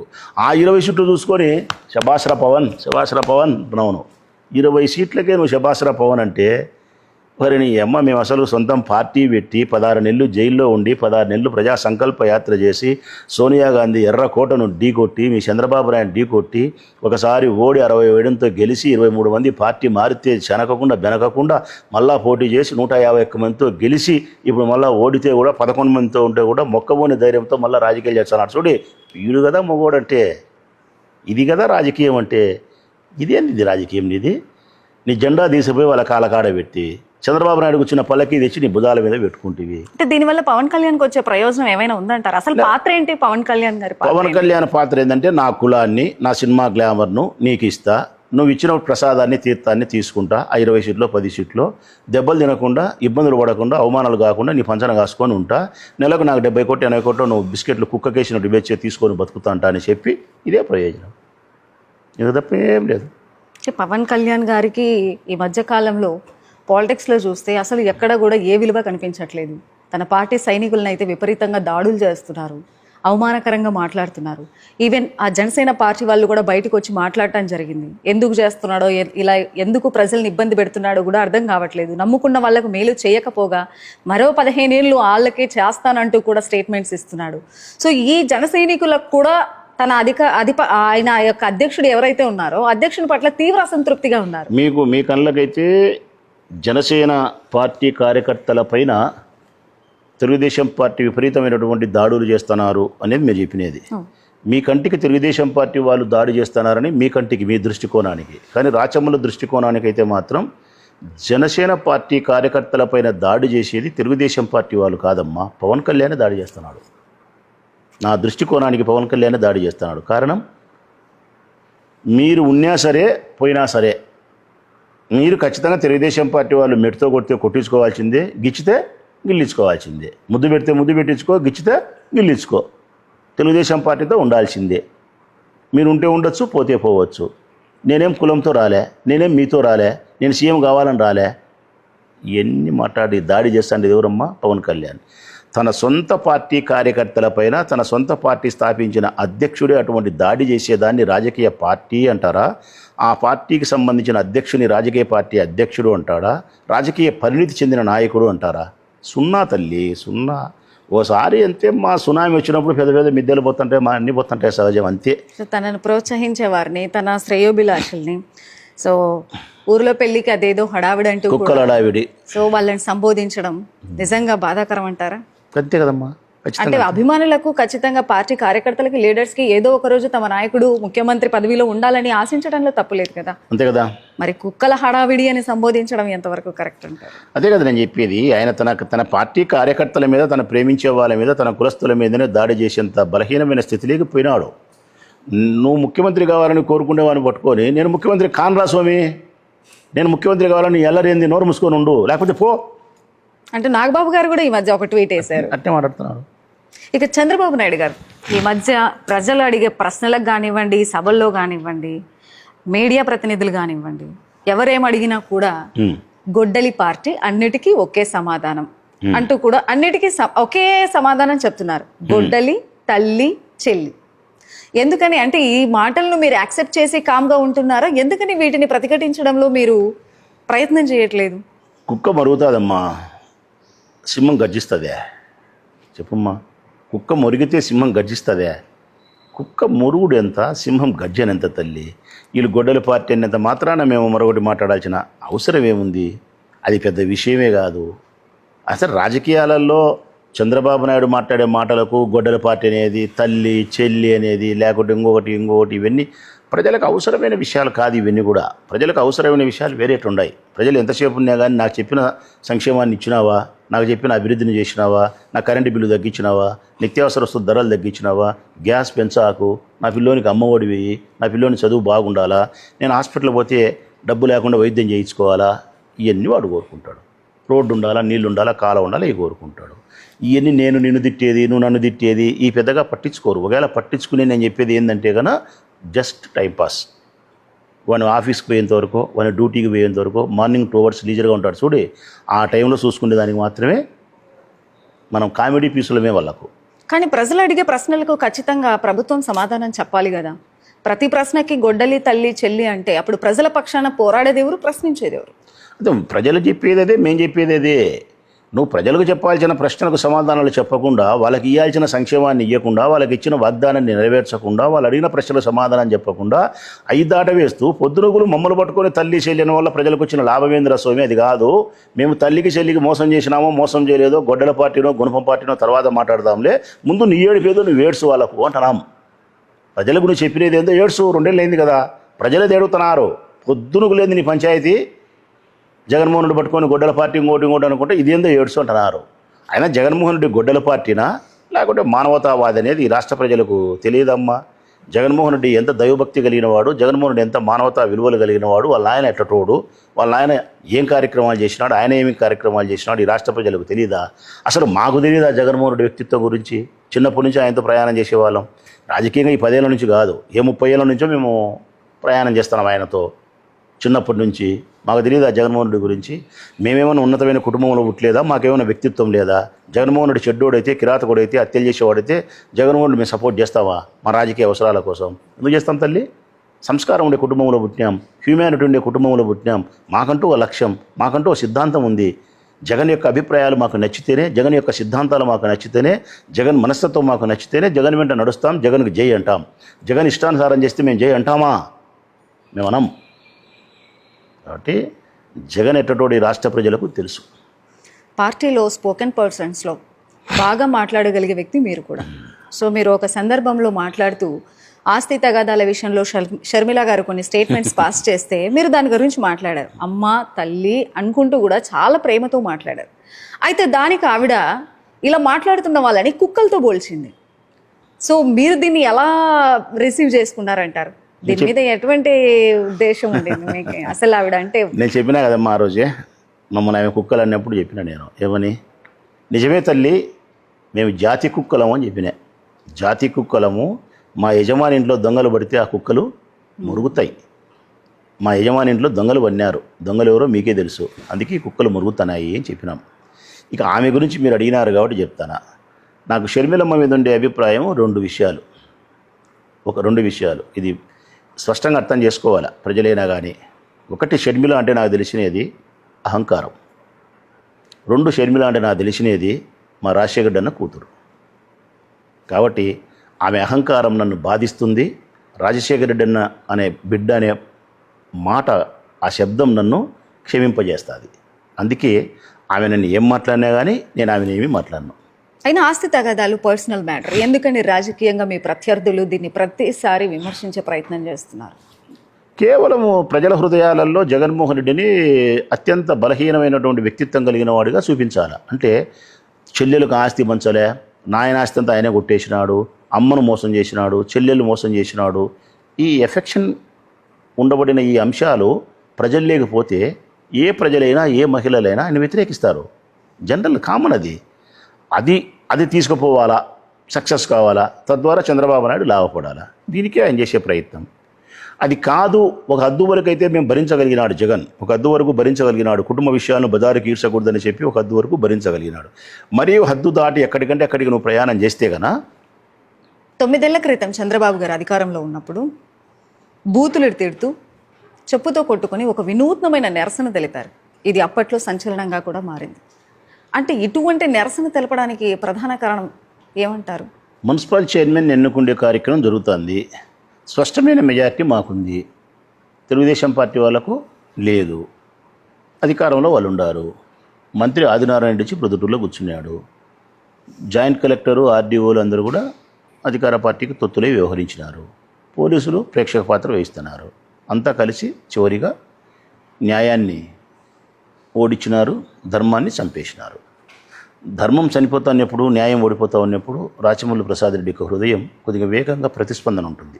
నేను ఎక్కువ స్పందిస్తాను, నేను కొద్దిగా భావోద్వేగానికే గురవుతాను. నా బలహీనం ఏంటంటే అదే, ఓటమి న్యాయంగానే ఓడిపోతే గన ధర్మంగానే ఓడిపోతూ ఉంటే నేను కొద్దిగా ఎక్కువ రియాక్ట్ అవుతా. అంటే ఒక మనిషి కావాల్సిన దానికంటే ఎక్కువ అవుతా, అది నా బలహీనత. ఆ రోజు కూడా అట్నే నేను బలహీనంగా నేను రియాక్ట్ అయినా. అంటే ఏ పొలిటికల్ లీడర్ కూడా అలాంటి నిరసన తెలియజేయడానికి అయితే అస్సలు ధైర్యం చేయరు. చెప్పిన నేను ఆ రోజు కూడా అలా చెప్పినా, మిమ్మల్ని కొట్టలేక ధర్మాన్ని చంపేస్తూ ఉండి, ప్రజాస్వామ్యాన్ని చంపేస్తూ ఉండి, న్యాయాన్ని చంపేస్తూ ఉండే మిమ్మల్ని నేను కొట్టడం అనేది నాకు సంస్కారం అడ్డం వస్తుంది. కాబట్టి నన్ను నేను చెప్పుతో కొట్టుకొని శిక్షించుకుంటాను. ఇది చెప్పడానికి కూడా ఇబ్బందికరంగా ఉంటుంది, చేసుకోవడానికి కూడా ఇబ్బందికరంగా ఉంటుందని చెప్పి నన్ను నేను శిక్షించుకున్నా. అక్కడికైనా మీకు తెలివి రావాలా అని చెప్పి. కానీ నాకైతే మాత్రం కొట్టుకున్నాననే పేరు దక్కుతుందేమో, చెడ్డ పేరో, అవమానమో, మంచో చెడ్డో నాకు తెలియదు. కానీ వాళ్ళకైతే బుద్ధి మారదు. పాలిటిక్స్లో పవర్ అడ్డం పెట్టుకుని కొన్ని రియల్ ఎస్టేట్ అక్రమాలకు పాల్పడ్డారనే ఆరోపణలు ఉన్నాయి. దీనికి మీ సమాధానం? 2 ఏళ్ళు లేని కదమ్మా ప్రభుత్వం మారి. నేను ఎమ్మెల్యేని కూడా కాదు, నా ప్రభుత్వం కూడా లేదు, చంద్రబాబు నాయుడు ప్రభుత్వము. అసలు ఆంధ్రప్రదేశ్ రాష్ట్రంలో అంబేద్కర్ రాజ్యాంగం కూడా లేదు, రెడ్ బుక్ రాజ్యాంగం ఉంది. ఇంకేముందబ్బా, అంబేద్కర్ రాజ్యాంగం లేకుండా రెడ్ బుక్ రాజ్యాంగం వచ్చి మీరే ముఖ్యమంత్రులు ఉన్నప్పుడు, నేను ఎమ్మెల్యే కూడా కాకుండా ఉన్నప్పుడు, నా ప్రభుత్వం లేనప్పుడు నేను అవినీతి చేసి, అక్రమాలు చేసి, నానాకం చేసి పెట్టినప్పుడు 2 సంవత్సరాలు అయింది. చట్టపరిధిలో ఉండే వ్యవస్థలన్నీ మీ చేతుల్లోనే ఉన్నాయి. మరి ఎందుకు ఆ వ్యవస్థలను నా మీదకి పంపించి, ఎందుకు మీరు చేయాల్సిన ఎంక్వైరీ, చేయాల్సినటువంటి నేర పరిశోధన, పాడు పరదేశీ ఏంటంటే చేయాలి కదా, చేసి మరి నా మీద నిరూపించే ప్రయత్నమో, లేకుంటే దోషిగా నన్ను కోర్టులో నిలబెట్టే ప్రయత్నమో, రిమాండ్ పంపించే ప్రయత్నమో, ఇవన్నీ మీరు చేయకుండా ఉండారు అంటే అర్థం ఏం తెలిసినా మంచోళ్ళే కాదు మీరు. నేను తప్పు చేయలే కాబట్టి. ఎందుకంటే మీరు మంచోళ్ళను సైతం జైలుకి పంపిస్తున్నారు, మరి నన్ను పంపించేది ఏముంది పెద్ద? ఆ లిస్టులో మీరు కూడా ఉన్నారని ఖచ్చితంగా ఉంటాం. నేను ఎందుకున్నాను? ఇప్పుడు నువ్వు అనుకున్నట్టు జైలుకి పోయే లిస్టులో అని మీరు అనుకుంటున్నారు, వాళ్ళు అనుకుంటున్నారు. జగన్ కోసం జైలుకి పోయే లిస్టులో మీరు అనుకుంటున్నారు. కానీ నా ఉద్దేశం అది కాదు. నేను జగన్ కోసం జైలుకి పోయే లిస్టులో ఉండే మనిషిని కాదమ్మా, జగన్ కోసం మరణించే లిస్టులో ఉండే మనిషిని నేను. ఎందుకు అంత అభిమానం? ఇష్టమమ్మా, ప్రేమ, ప్యూర్ లవ్, ఒరిజినల్ లవ్ మాది. ఓకే, ఏం ఎక్కడ దీన్ని నిస్వార్థపూరితమైన లవ్ ఇది. రాజకీయ నాయకులు ఎప్పుడు ఒకే పార్టీలో కొనసాగరు కదా, పరిస్థితులను బట్టి పార్టీలు మారే అవకాశం కూడా ఉంటుంది. మీరు మారే అవకాశం. నేను రాజకీయ నాయకుడిని అయితే గన నువ్వు చెప్పింది కరెక్టే. నేను రాజకీయ నాయకుడిని కానే కాదు. నేను పక్కా నిస్వార్థపూరితమైనటువంటి ప్రేమికుణ్ణి. రమా రాజశేఖర రెడ్డి అన్న కొడుకు మా జగన్, మావాడు, మా జిల్లా మావాడు, మా రాజశేఖర రెడ్డి అన్న కొడుకు మా జగను, మంచోడు, మానవత్వం ఉండేవాడు, నాకు ఎమ్మెల్యే టికెట్ ఇచ్చినాడు, కృతజ్ఞత ఉంది, ప్రేమ ఉంది, ప్రాంతీయ ప్రేమ ఉంది, అన్నీ ఉన్నాయి.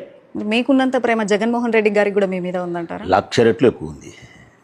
2024 ఎలక్షన్స్లో ఓడిపోయినప్పుడు అది ఏమాత్రమైనా తగ్గే అవకాశం ఉండిందా? ఎందుకు తగ్గుతుంది అమ్మా? ఏముంది, అందరం ఓడిపోయినాం కదా, 11 మంది గెలిచింది కదా. ఆయనకి ఎందుకు 11 మందిలో మీరెందుకని ఒకరు కాకూడదు? అది కాకపోవచ్చు. మన 160 మంది ఓడిపోయినప్పుడు 11 మంది అంటే ఓడిపోయిన దానివల్ల నాయకునికి ప్రేమ తగ్గుతుందా, లేకుంటే నాయకుని పట్ల విశ్వాసం తగ్గినప్పుడు ప్రేమ తగ్గుతుందే? రాజకీయాల్లో ఓడిపోయినప్పుడు ప్రేమ తగ్గదు, రాజకీయాల్లో విశ్వాసం తగ్గినప్పుడు ప్రేమ తగ్గుతుంది. జగన్ పట్ల విశ్వాసం తగ్గిందనుకో, ఎవరికైనా కానీ నమ్మకం తగ్గిందనుకో, వారి మీద ఆయనకు ప్రేమ తగ్గచ్చు. ఓటమి కాదు, గెలుపు ఓటమి సర్వసాధారణం. జగన్కు నా మీద ఎంత ప్రేమ ఉండేది ఏమి నా హృదయానికి తెలియదమ్మా. మనం ఒక మనిషిని ప్రేమిస్తా అన్నప్పుడు మన ప్రేమ ఎట్లాంటిది అనేది నీకు తెలీదా? ఇప్పుడు నువ్వు మీ అమ్మని ప్రేమిస్తావు, నీ ప్రేమ నీ లవ్ అనేది ఎంత నిజాయితీగా ఉంది లేదనేది నీకు తెలీదా? తెలుస్తుంది. అట్లనే మీ అమ్మ నీ పట్ల ప్రేమగా ఉందా లేదా అనేది నీకు తెలీదా? తెలుస్తుంది. మరి జగన్ నేను ఎంత నిస్వార్థపూరితంగా నేను ప్రేమిస్తాను, ఎప్పుడు ఆయన ఎదుగుదల కోసం నేను ఒక రూమర్ ఉందండి. సో జగన్ మొండివాడు, ఎవరి మాట వినడు, పెద్దగా ఎవరి సలహాలు కూడా తీసుకోడు. సో ఇది ఒకటి కూడా నడుస్తుంది. అంటే పార్టీ కార్యకర్తలతో కావచ్చు, లీడర్స్ తోటి కావచ్చు. సో వీళ్ళ ఆలోచనలు తీసుకునే ప్రయత్నం చేస్తారా జగన్మోహన్ రెడ్డి గారు? జగన్ 100% మొండోడే. ఎవరు కాదన్నారు మొండోడు కాదని మేము అంటున్నామా? మొండోడే. ఎట్లా మొండోడు? 135,000 సచివాలయాలు ఉద్యోగాలు ఇస్తాం సార్, ఇవన్నీ మనం కూడా మెగా డిఎస్సి దగా డిఎస్ చేసినట్టే నాకు ఒక 50 కావాలా, నాకు 30 కావాలని మేము అందరం పోయి అడిగినాం ఆయన. ఎవరం? ఎమ్మెల్యేలం. మా ఎమ్మెల్యేలు అందరం పోయి ఉద్యోగాలు మన పార్టీకి చేసిన కార్యకర్తలకు, మన పార్టీకి చేసిన నాయకుల పిల్లలకు మనం వేసుకున్నాము. మాకు ఊర్లలో ప్రెజర్ ఉంది కాబట్టి నువ్వేం సొక్కం పరీక్ష జరపాల్సిన అవసరం లేదు అని చెప్పి మేము పోయి అడిగితే నమస్కారం పెట్టి సంస్కరిస్తాము సమాజాన్ని. సంస్కరణ చేయాలంటే ఎక్కడో చోట ఒక తొలియడుగు పడాలా, అది మనదే తొలియడుగు కావాలా. మనం మోసం చేయకుండా మనము మారి ఉండి మనం నిజాయితీగా పరీక్షలు జరిపి మెరిట్కు మాత్రమే అవకాశం ఇచ్చి అందులో తెలుగుదేశం పార్టీ పిల్లలు ఉన్నా కూడా మనం స్వాగతించినప్పుడే తొలియడుగు పడుతుంది అని చెప్పినాడు. అప్పుడు మళ్ళా కొన్నాళ్ళు పోయిన తర్వాత మళ్ళా కొంతమంది పోయి కనీసం 30% అడిగినారు. ఎన్ని? 30. 130,000 ఉద్యోగాలలో ఒక 50,000 ఉద్యోగాలు మన పిల్లలకు, అంటే మన కార్యకర్తల పిల్లలకు. అంటే వాళ్ళు ఎమ్మెల్యేలు కూడా డబ్బుల కోసం ఇంకోటి కాదు, మన పార్టీకి చేసిన వాళ్ళ కోసమని అడిగినారు. మళ్ళీ కూడా ఒప్పుకోలే. మళ్ళీ కూడా ఒప్పుకోకుండా కానే కాదు మెరిట్ ప్రకారం అన్నాడు. ఇక్కడ మొండోడు. ఎక్కడ మొండోడు? ఇక్కడ మొండోడు. కొంతమంది ఎమ్మెల్యేలు ఎలక్షన్లప్పుడు పోయి చంద్రబాబు నాయుడు విపరీతంగా చెప్తున్నాడు, సార్ మనం చెప్పకపోతే ఓడిపోతాము, మనం కూడా చెప్దాం, రైతులు 1,00,000 రూపాయలు చెప్దాము. నేను కూడా పోయి జగన్ అడిగినా, ఏమని?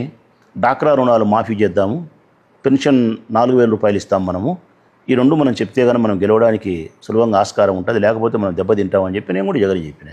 చెప్తే డాక్రా రుణాలు మాఫీ చేసేదానికి లాస్ట్ టైం 26,000 కోట్లు చేసినామన్నా, ఈసారి 40,000 కోట్లు ఉంది, 40,000 కోట్లు రుణమాఫీ చేయడానికి మన రాష్ట్ర ఆర్థిక పరిస్థితి అనుకూలంగా లేదు, చేయలేమన్నా, అబద్ధమవుతుంది అని చెప్పినాడు. తర్వాత 4,000 రూపాయలు పెన్షన్ అంటే కన్నా కష్టమవుతుంది, 3,000 నుంచి 250 పెంచుకుంటూ పోతాము, అబద్ధాలు చెప్పి చేసేది ఇష్టం ఉండదు నాకు, మనం ఏమైతే చేస్తామో అదే చెప్దాము, అట్టయితే మనం ఓడిపోతాము అని నేను. ఇది ఓడిపోతాం అన్నమ్మా చెప్పారు. అదే ఓడిపోతామంటే మనం అన్నే. ఓటమి కూడా నాకు సంసిద్ధమే అన్నా, నీకు ఇష్టం లేదా అన్నాడు. ఓడిపోతే నువ్వు నాతో ఉండవా అన్నాడు. ఓడిపోతే నాతో ఉండవా అన్నాడు. ప్రాణమైనా నీతో ఉంటా అన్నా. అయితే ఫైట్స్ అన్నాడు. వచ్చేసినాం, ఓడిపోయినాం, ఓడిపోయి ప్రేమిస్తాను. ఇక్కడ మా జగన్ మొండోడు. ఈ రాష్ట్ర ప్రజలందరికీ తెలియాల్సినది ఏంటంటే మా జగన్ మొండోడు, మా జగన్ మొండోడు, మా జగన్ మొండోడు. దేనికి మొండోడు తెలుసునా? ప్రజాస్వామ్యాన్ని బ్రతికిచ్చేదానికి మొండోడు, పరీక్షలు నిజాయితీగా జరిపేదానికి మొండోడు, వాగ్దానం ఇస్తే నెరవేర్చాలా అనే దానికోసం మా జగన్ మొండోడు. మరి ఇంకా ఈ మొండితనం మంచిదంటారా చెడ్డదంటావా? మరొక మంచిదే కదా అప్పుడప్పుడు. ఈ మొండితనం మంచిదే తల్లి. ఓకే.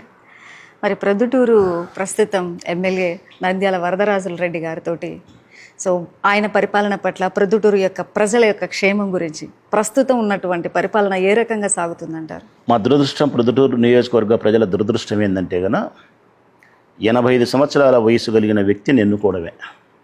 వరదరాజరెడ్డి గారి వయస్సు 85. ఆయన పెద్దరికాన్ని గౌరవిస్తాను, నేనేం తప్పుపట్టను. కాకపోతే నా తండ్రి అయినా నీ తండ్రి అయినా ఎవరైనా 85 సంవత్సరాలు వచ్చిన తర్వాత జ్ఞాపకశక్తి నశిస్తుంది, శరీరంలో అవయవాలన్నీ కూడా జవసత్వాలు పట్టుదప్పుతాయి, మనిషిలాగా ఉండడు. వరదరాజరెడ్డి సేమ్ పరిస్థితి. ఆయన జ్ఞాపకశక్తి సక్రమంగా లేదు. ఒక అరగంట 3/4 గంట వెయిట్ వచ్చి కూర్చోవడమో తిరగడమో చేస్తే అలసిపోయి రెస్ట్ తీసుకునేది. చాలా బాగాలేని పరిస్థితి. ఒక మనిషి ఉన్నాడు అంతే.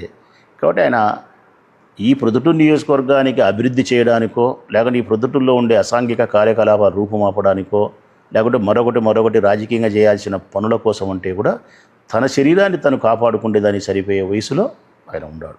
సో ఆయన డమ్మీ ఎమ్మెల్యే అయినాడు, ఆయన కొడుకు ఎమ్మెల్యే అయినాడు. ఆయన కొడుకు క్రిమినల్, ఒక క్రిమినల్, నన్ను చంపడానికి ప్రయత్నం చేసినవాడు, ఆర్థిక నేరగాడు, అప్పులు చేసి ఎగరగొట్టినవాడు.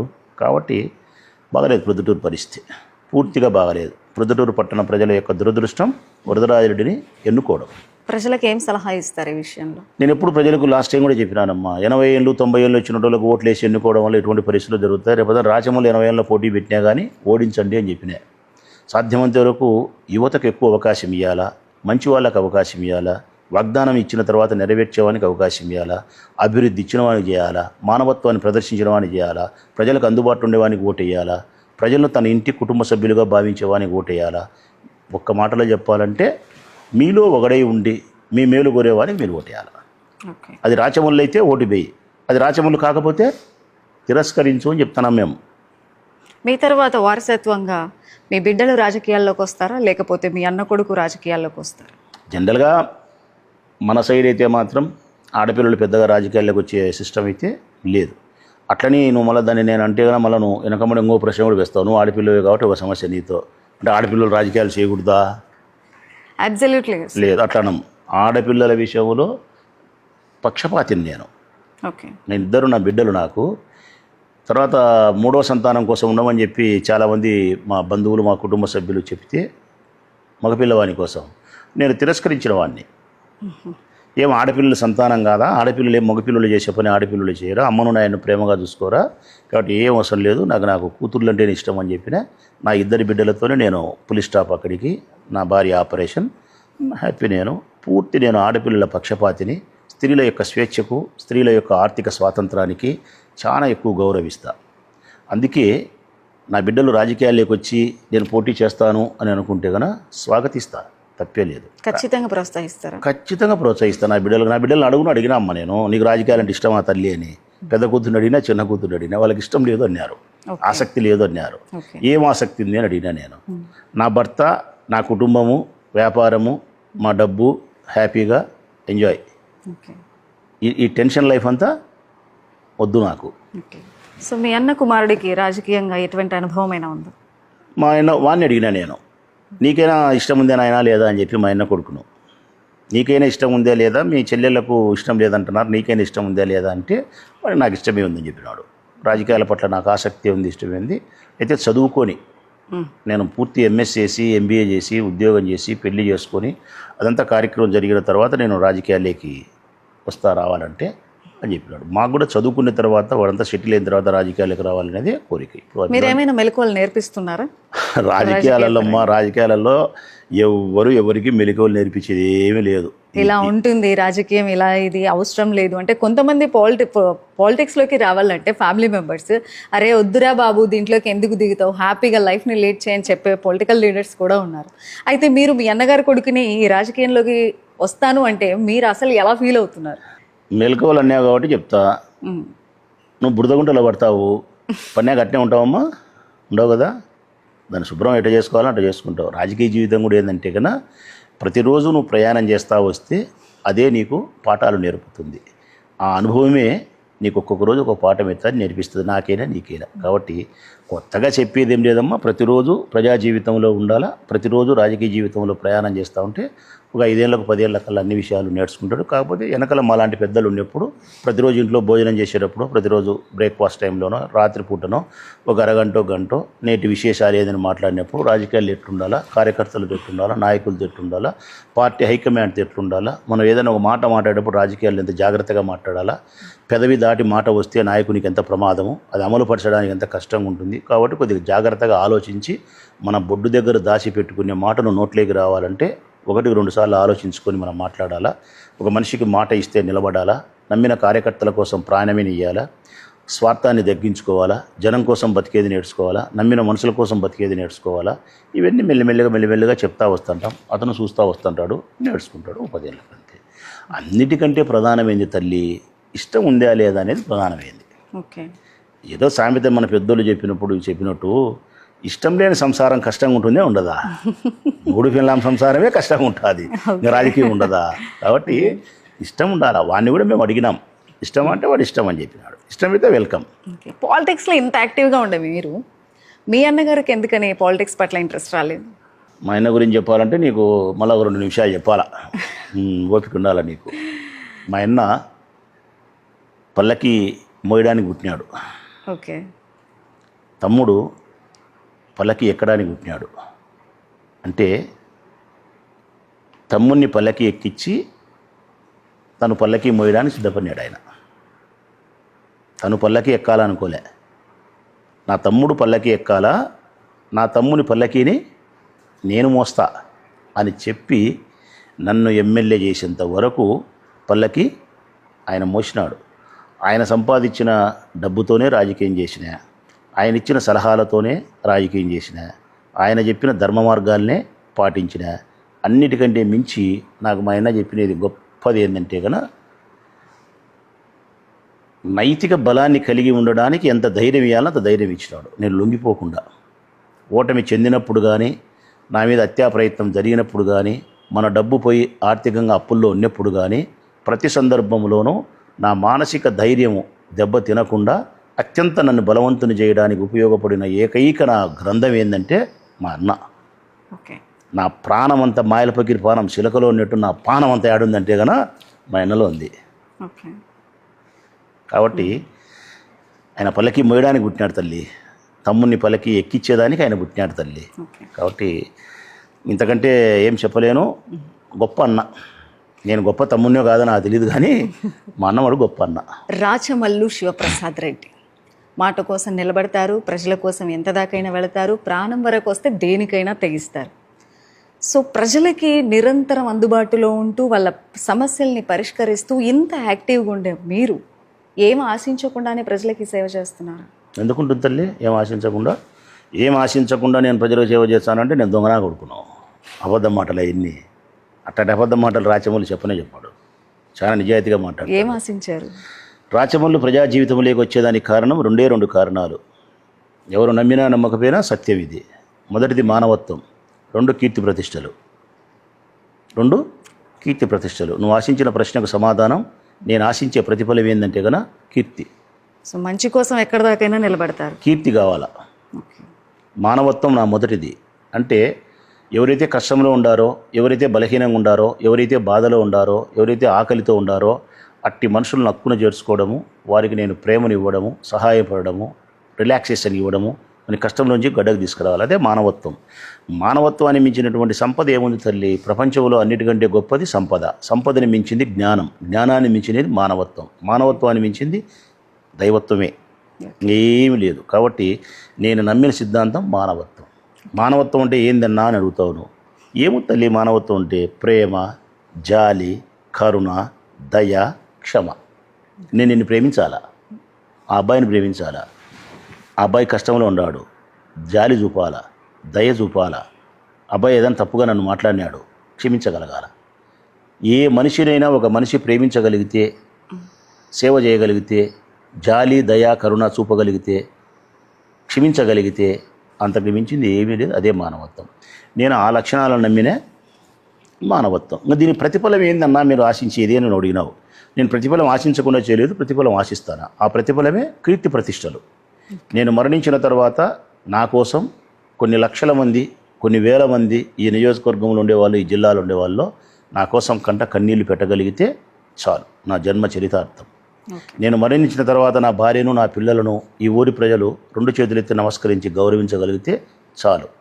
నేను మరణించిన తర్వాత కొన్ని సంవత్సరాలైనా నేను చేసిన మంచి పనులు ఈ ఊళ్ళో చర్చకు రాగలిగితే చాలు.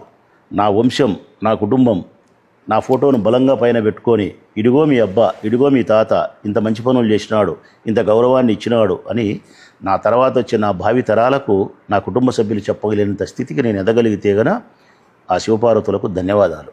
మీ నియోజకవర్గంలో అంత ప్రజలందరూ మెచ్చుకోదగ్గ అభివృద్ధి పని ఏదైనా ఉందంటే ఏం చెప్తారు? దండిగా చెప్పినా, అన్నీ చెప్పాలంటే మీ విప్ర శాంతి పడుతుంది కాబట్టి ఒకటే చెప్తాలే. ఓకే. మంచినీళ్ళు ఇచ్చినా. ఓకే. అత్యంత ప్రధానమైంది ఏ మనిషికైనా, ఏ జంతువుకైనా, ఏ ప్రాణికైనా దాహం, నీటి ఆవశ్యకత చాలా గొప్పది. నీరు లేకపోతే మరణిస్తాం. మా ప్రొద్దుటూరు నియోజకవర్గానికి పుట్టుకతో పెన్నా రివర్ ఉంది, నీళ్ళ సమస్య లేదు. కానీ దురదృష్టం కొద్దీ ఒక 20 సంవత్సరాల కిందటి నుంచి నీళ్ళ సమస్య ఉధృతం, విపరీతమైన నీళ్ళ సమస్య. అంటే వారానికి ఎండల కాలం వస్తే, వేసవి కాలంలో వారానికి 2 సార్లు మాత్రమే నీళ్లు మున్సిపాలిటీ ఇస్తుంది. అది కూడా అర్ధరాత్రి 1 గంటకు 2 గంటలకు ఇస్తుంది. అది 1 బిందె 2 బిందెలు ఇస్తుంది. నీళ్లు డబ్బులు పెట్టి కొనుక్కోవాలా, ట్యాంకర్లు పెట్టి తోలాలా, బిందెలతో ఆడోళ్ళు కొట్టుకోవాలా. ఇది నా పార్టీ అధికారంలోకి వస్తే మీకు నీళ్ళు ఇస్తానని చెప్పి మాట ఇచ్చిన. చేసేసారు. 19లో వస్తే నేను ఇస్తా, ఒకవేళ మీకు నీళ్ళు ఇవ్వలేకపోతే 24లో పోటీ చేయనని చెప్పిన. ఓకే. మిమ్మల్ని ఓటు అడగను అని చెప్పిన. నాకు ఓటు వేసినారు, గెలిచినారు, అధికారంలోకి వచ్చిన 19 నుంచి 24 వచ్చి 5 ఏళ్ల కాలంలో కృష్ణా వాటర్ని తెచ్చి ఇలాగ నీళ్ళు ఇచ్చినాం. అంటే శ్రీశైలం డ్యామ్ నుంచి గండికోటకు వస్తాయి, గండికోట నుంచి మైలవరం డ్యామ్, మైలవరం నుంచి 24 కిలోమీటర్లు భూమిలో పైప్ లైన్ ద్వారా నీళ్లు తీసుకొచ్చి నీటిని శుద్ధి చేసే యంత్రాలను ఇక్కడంతా 150 కోట్లతో ఏర్పాటు చేసి పొద్దుటూరు టౌన్లో ఉండే వాటర్ ట్యాంక్స్కి నీళ్ళను పైప్ లైన్ ద్వారా ఎక్కించి ఆ నుంచి పైప్ లైన్ ద్వారా ఇంటింటికి కుళాయి బిగించి రోజుకొక్క మారు నీళ్ళు ఇచ్చినాం. ఈరోజు కడప జిల్లాలో ఏడైనా నీటి ఎద్దడి ఉండొచ్చు, రాష్ట్రంలో ఏడైనా నీటి ఎద్దడి ఉండొచ్చు, కానీ ప్రొద్దుటూరు నియోజకవర్గంలో నీటి ఎద్దడి ఉండదు. ఈ ఊర్లో నా ఊరి ప్రజల యొక్క గొంతు తడవకుండా ఉండాలంటే కనుక శ్రీశైలం డ్యామ్ ఎండిపోవాలి. శ్రీశైలం డ్యామ్ ఎండిపోతే నా ఊరు ప్రజల గొంతు తడవదు. ఆడ నీళ్లు ఉంటే నా ఊరు ప్రజల గొంతు తడుస్తుంది. ఇది నేను చేసిన గొప్ప అభివృద్ధి కార్యక్రమం. నన్ను నా రాజకీయ జీవితంలో ఎక్కువ సంతోషపడేటట్టు చేసినది, ఎక్కువ గర్వపడేటట్టు చేసిన పని ఏంటంటే ఇదే. నేను మరణించినా కూడా నా ఊరి ప్రజలు తాగే నీళ్ళల్లో అన్న కనపస్తాడు రాచమల్లు. గ్లాస్ పట్టుకుంటే నేను కనపస్తా, ఈ మావాడు రాచమల్లు తెప్పించినాడు కృష్ణా వాటరు శ్రీశైలం నుంచి, చాలా ఇబ్బంది పడతా అంటే అని నా చెల్లెళ్ళు, నా అత్తగారు, చిన్నమ్మగారు, మా అవ్వలు, నా బిడ్డలు, నా మేనకోడళ్ళు మాట్లాడుకుంటారు. కుల మతాలను ఆధారం చేసుకొని నడిచే కొంతమంది రాజకీయ నాయకులు, సో మీరు కూడా అటువంటి కుల మతాల అభిప్రాయం ఏమైనా కలిగి ఉన్నారా? ఏం లేదు, విస్తృతంగా రెచ్చగొడుతున్నారు, కులాలను ఆధారం చేసుకొని మాట్లాడుతున్నారు. ఈయన త్రిబులర్ రఘురామకృష్ణరాజు ఒక వర్గపు వాళ్ళ ఓట్లే నాకు వద్దు అంటూ కొన్ని స్టేట్మెంట్లు పాస్ చేస్తున్నారు. అంటే బేసిక్గా ఇప్పుడు ఎక్కడ చూసినా కులాలు మతాలు. సో వీటి పట్ల మీ అభిప్రాయం? నేను దానికి వ్యతిరేకనమ్మా. కులాలకు నేను రెడ్డి కమ్యూనిటీ కాబట్టి నాకు రెడ్డి గారు మాత్రమే నాతో మాట్లాడాలా, రెడ్డి గారు మాత్రమే నాకు సవాసం చేయాలా అనేదాన్ని నేను వ్యతిరేకం. ఎందుకంటే మా చిన్నప్పటి నుంచి మా జీవితంలో మాకు రెడ్డి గారు తక్కువ నాకు స్నేహితులు, పేదరికంలో ఉండేవాళ్ళు నాకు ఎక్కువ స్నేహితులు. జనరల్గా పేదరికంలో ఉండేవాళ్ళు ఎవరుంటారు? ఎక్కువ ఇతర కమ్యూనిటీసే ఉంటారు. ఎస్సీలు ఉంటారు, బీసీలు ఉంటారు, మైనార్టీ, అంతే కదా. అందువల్ల వాళ్ళతోనే మా ప్రయాణం సాగింది. సాలోళ్ళు, తొగటోళ్ళు, ముస్లిమ్స్, ఎస్సీలు, రకరకాలు. అందువల్ల మాకు చిన్నప్పటి నుంచి మాకేంటంటే ఆ ఫీలింగ్ లేదు. జనరల్గా మా రెడ్డి కమ్యూనిటీలో కూడా నాకు తెలిసినంత వరకు ఏంటంటే కన్నా మాకంత కుల ఫీలింగ్ ఉండదు. అంటే మేము అందరినీ చేరదీస్తాం, ఏ కుల మూలమైనా చేరదీస్తాం. అందరం మాకుండే బలహీనత బలం ఒకటేనమ్మా, కులం కాదు. వాడు మమ్మల్ని ప్రేమిస్తే అయిపోయా, మేము తిక్కోళ్ళం. ఓకే, మమ్మల్ని ప్రేమిస్తే అయిపోయా. వాడు మా మనిషి అంటే మేము ఆయన ఎంత దూరమైనా మోస్తామని. మాకు కులంతో పని లేదు. నేనైతే కులాన్ని పట్టించుకోను. అయినా రాజకీయాల్లో ఉండేవానికి కులం ఏందమ్మా? అన్ని కులాలు అన్ని మతాలు మనకు ఓటేస్తేనే మనం నెగ్గగలుగుతాం, అధికారంలోకి రాగలుగుతాం. అన్ని కులాలు అన్ని మతాలలో ఉండే చెడును పోగొట్టాలా, అన్ని కులాలు అన్ని మతాలలో ఉండే పేదరికాన్ని నిర్మూలించాలా, మంచి భవిష్యత్తు వాళ్ళకి ఇవ్వాలా. అదే నాయకుని యొక్క లక్షణం. తెలంగాణలో వైఎస్ఆర్సీపీ పార్టీ పోటీ చేసే అవకాశం ఉందా, లేకపోతే అక్కడ టీఆర్ఎస్ వాళ్ళకి మీకు సన్నిహితం వల్ల పోటీ చేయకుండా ఉండిపోయే అవకాశం? మేము పోటీ చేయమమ్మా అక్కడ. ఎందుకంటే 2 గుర్రాల స్వారీ మాకు ఇష్టం లేదు. ఆంధ్రప్రదేశ్లో ఒక కాలు, తెలంగాణలో ఒక కాలు పెట్టి 2 గుర్రాల స్వారీ చేసే ఉద్దేశం మా నాయకునికి లేదు. చాలు, ఆంధ్రప్రదేశ్ రాష్ట్రానికి పరిమితమైన మేము ఈ రాష్ట్రాన్ని అభివృద్ధి చేయగలిగితే, ఈ రాష్ట్ర ప్రజలను సంతోషంగా ఉంచగలిగితే చాలు. ఊరికే ఉట్టికెక్కలేదమ్మా స్వర్గానికి ఎక్కినట్టు ఎందుకు అది ఇది అన్ని రకాల గబ్బు పట్టేదానికంటే అనవసరం. ఆంధ్రప్రదేశ్ వరకు మాకు పరిమితం. 2029 ఎలక్షన్స్లో సో ఎటువంటి వ్యూహ రచనలతో నెగ్గడానికి చేసే ప్రయత్నాలు ఏవైనా ఉన్నాయా? ముందుకున్నావు తల్లి. ఎట్లాంటి వ్యూహాలు ఉండబోతున్నాయి? 2 అస్త్రాలు ఉన్నాయి మా అంబుల పొదలో.